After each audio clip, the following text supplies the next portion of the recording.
Salam, puji Tuhan. Hari ini kita boleh bersama-sama belajar firman Tuhan.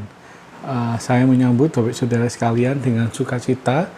Biarlah meskipun kita bertemu di media sosial, kita tidak kehilangan makna dari firman Tuhan ini sendiri. Sebelum kita belajar firman Tuhan, saya ajak Bapak Saudara untuk kita berdoa terlebih dahulu. Mari kita berdoa. Tuhan yang baik, Tuhan yang kami kenal dalam Tuhan Yesus Kristus, kami mengucap syukur jika pada kesempatan hari ini kami diizinkan untuk belajar firman Tuhan. Tuhan tolong kami, Tuhan pimpin kami supaya kami semakin mengerti apa yang menjadi isi hati Tuhan. Terima kasih Bapa. Dalam nama Tuhan Yesus Kristus kami berdoa dan mengucap syukur. Amin. Nah, Bapak Saudara, hari ini kita akan belajar membangun persekutuan dengan Allah. Membangun persekutuan dengan Allah. Bapak Saudara bisa membaca Mazmur pasal 100 ayat 1 sampai 5. Di pause dulu, kemudian silakan dibaca. Setelah membaca, Bapak Saudara bisa melanjutkan kembali apa yang menjadi isi firman Tuhan hari ini dengan menyaksikan video yang saya bagi hari ini. Nah, Bapak Saudara, suatu kali saya pernah iseng untuk ibadah di salah satu gereja di Salatiga. Saya iseng datang, berkunjung, beribadah pada hari Minggu pagi, karena pada waktu itu ibadah di Salatiga itu sore hari. Jadi saya iseng-iseng mencoba untuk ibadah di satu gereja di Salatiga, bukan gereja Baptis. Nah, satu kali ketika saya iseng, pulang-pulang dari gereja itu saya sangat kecewa dengan pelayanan yang ada di sana. Kenapa saya kecewa? Karena saya melihat semua yang ada di gereja sana itu tidak siap. Dari WL, dia di tengah-tengah ibadah selesai nyanyi pujian, dia tanya, ada yang usul, ada yang request, minta lagu apa? Allah itu baik. Yaudah kita nyanyikan bersama-sama.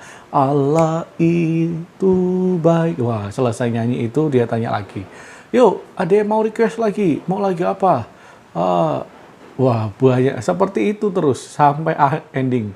Dia undang pendetanya maju, dan kemudian Pak pendetanya setelah maju, Pak pendetanya berkata, hari ini saya tidak berkhotbah, Bapak Saudara. Wah, dia tidak berkhotbah, dan kemudian dia cerita, tadi malam saya berdoa kepada Tuhan, tapi Tuhan tidak berbicara kepada saya. Makanya saya tidak berkhotbah hari ini. Tapi pagi tadi, Tuhan berkata kepada saya, lihat dinding itu. Lihat dinding katanya. Lihat di tembok-tembok itu ada lukisan, ada firman Tuhan. Berkata, carilah dahulu kerajaan Allah dan kebenarannya. Saya ingat itu. Dan kemudian penjelasannya dia berkata, bapak-bapak, ibu-ibu, jangan suka marah sama anak-anak. Waduh, saya kemudian, ini apa ibadah ini? Ya, Pak pendetanya nggak serius menyiapkan firman Tuhannya. Ya, saya tidak memikirkan itu. Tapi yang jelas saya berpikir bahwa, kenapa ya begini?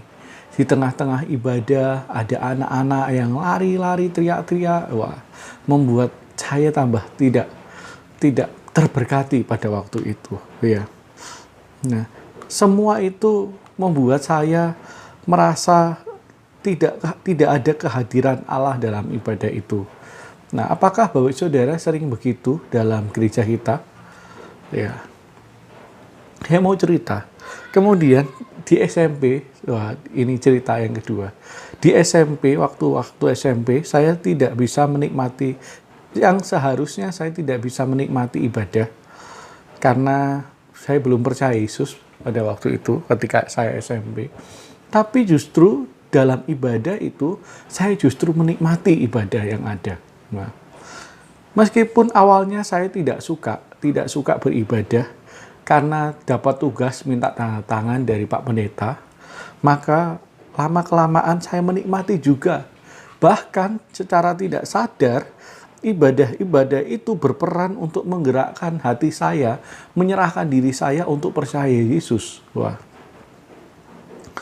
Nah, ketika saya membandingkan kedua pengalaman itu, Kemudian saya berpikir, apakah semakin lama menjadi orang Kristen, semakin belajar firman Tuhan, semakin saya diperlengkapi untuk melayani, semakin pula tinggi standar yang saya pasang terhadap mutu suatu ibadah. Sehingga pada akhirnya saya semakin sulit untuk menikmati ibadah. Pada zaman PKMB, saya ingat bahwa di PKMB itu hanya ada gitar satu, yang main itu nggak bisa, mainnya fales kadang-kadang. Tapi saya bersuka cita menikmati ibadah itu. Wah, sayang itu ketika saya sudah mulai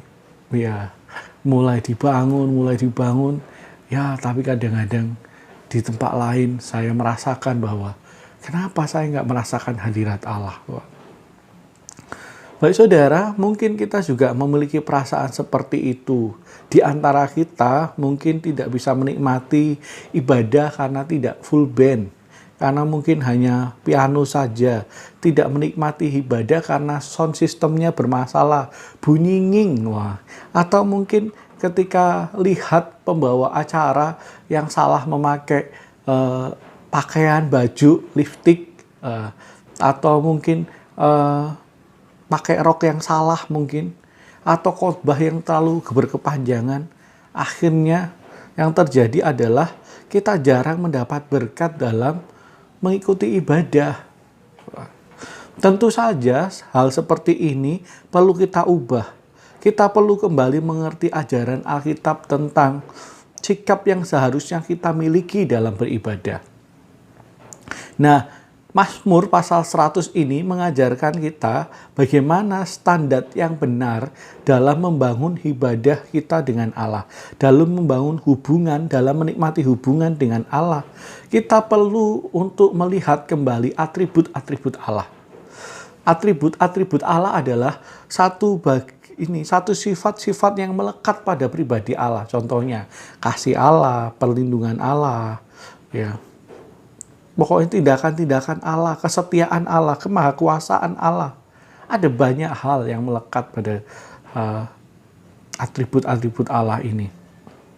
Nah, supaya kita bisa menikmati ibadah itu, menikmati atribut Allah, ada dua sikap yang saya akan bagikan pada pagi hari ini. Sikap yang pertama adalah, coba lihat ayat yang ketiga. Saya akan membaca dalam bahasa Indonesia sehari-hari. Ingatlah bahwa Tuhan itu Allah. Ia menciptakan kita dan kita miliknya, kita umatnya, bangsa yang dipeliharanya. Ingatlah bahwa Tuhan itu Allah. Ia menciptakan kita dan kita miliknya, kita umatnya, bangsa yang dipeliharanya. Baik saudara, yang pertama kita perlu mengingat kebaikan Allah pada masa lalu. Pengalaman-pengalaman masa lalu kita, ya. Ketika kita merasa hubungan persekutuan kita dengan Allah menjadi hambar. Ingatlah pengalaman-pengalaman kebaikan Allah yang terjadi. Setiap orang percaya tentu memiliki pengalaman-pengalaman dengan Allah. Ya, ada lebih dari satu. Ketika fokus ibadah mulai beralih kepada kesenangan kita, tidak menjadi kesenangan Allah, kita perlu kembali mengingat kebaikan Allah. Ayat ketiga, ketahuilah bahwa Tuhanlah Allah, dialah menjadikan kita dan punya dialah kita, umatnya dan kawanan domba gembalaannya. Ini menjadikan dasar ungkapan perayaan itu. Ya, apa maksudnya? Pertama, Allah pencipta yang sungguh-sungguh bagi orang Israel. Ia bukan salah satu dewa-dewa yang tidak ada gunanya, tetapi Allah yang sungguh-sungguh hidup.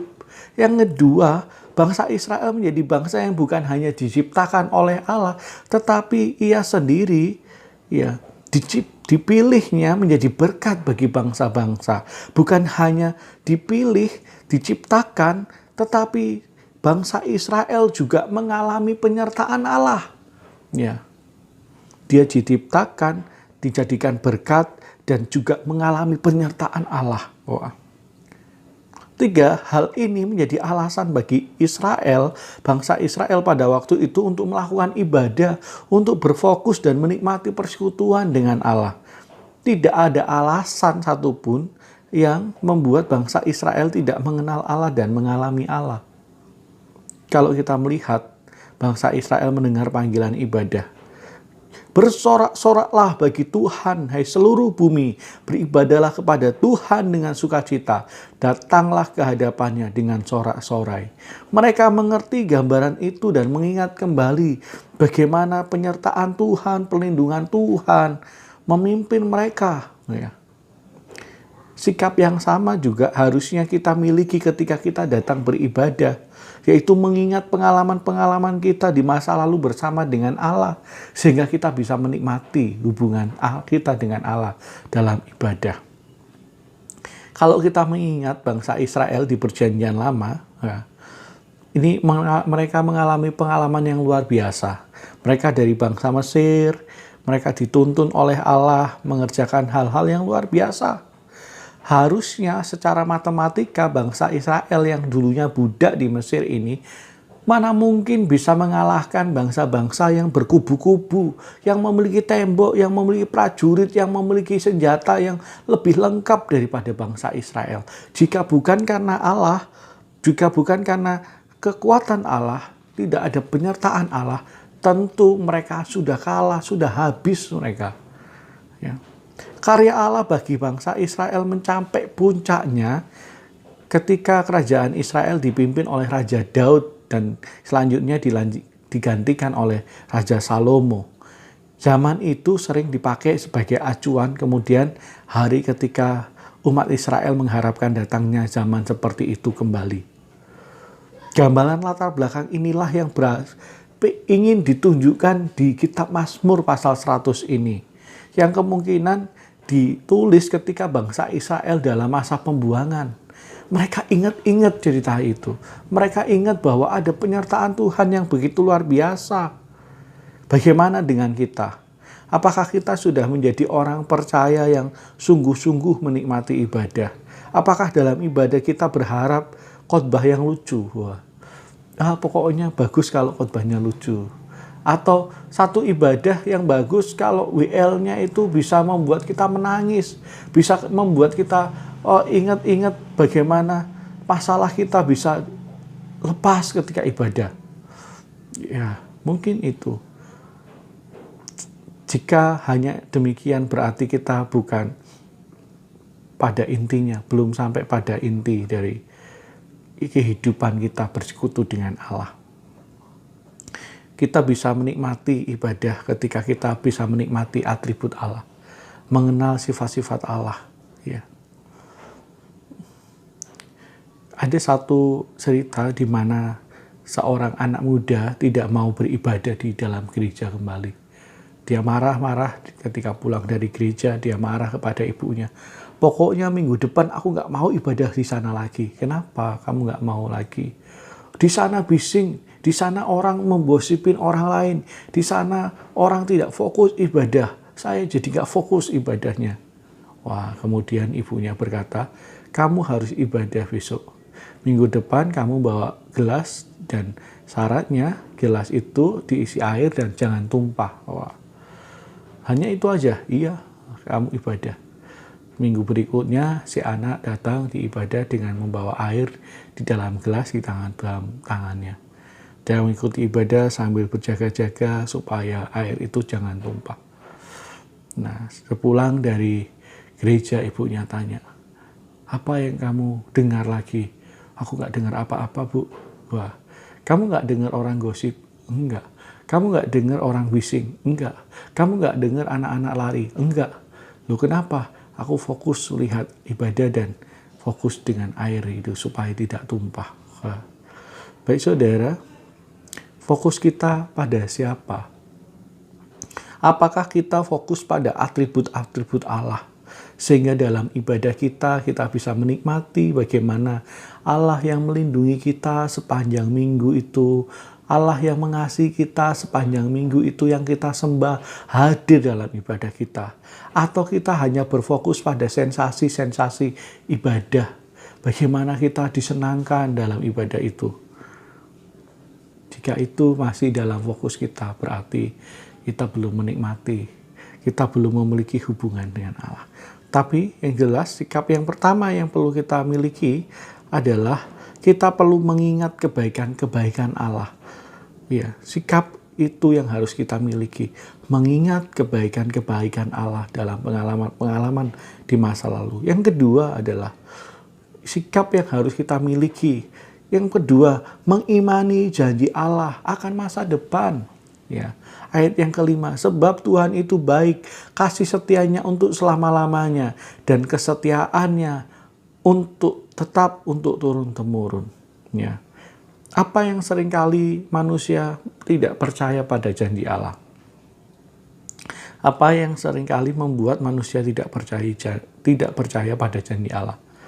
Ragu-ragu dengan janji Allah. Karena mungkin janji Allah itu tidak instan. Tidak instan, betul ya? Kalau kita melihat dari perjanjian lama sampai Yesus lahir, membutuhkan 700 tahun. 700 tahun. Nabi Hosea sampai Matius itu perbedaan jaraknya waktunya itu 700 tahun. Sampai janji Allah digenapi. Wah, kita di dunia ini pengennya nggak begitu. Pengennya itu hari ini kita doa, hari ini dijawab oleh Tuhan.